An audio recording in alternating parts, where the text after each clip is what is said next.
এটা কোন পাহাড়ের জায়গা বলতে পারেন?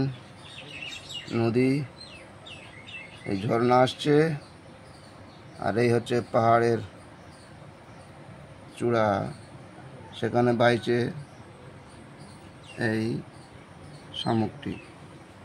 এই জন্তুরা আল্লাহকে দেখুন, এটা কোন দেশে, কোন গ্রামে, কোন পাহাড় আপনারা বলতে পারলেন? পুরস্কার আছে। বন্ধুরা, আমরা বেড়াতে এসেছিলাম, বেড়াতে এসে এমন একটা জন্তু দেখতে পেলাম, খুব ভালো লাগলো। এটাকে আমরা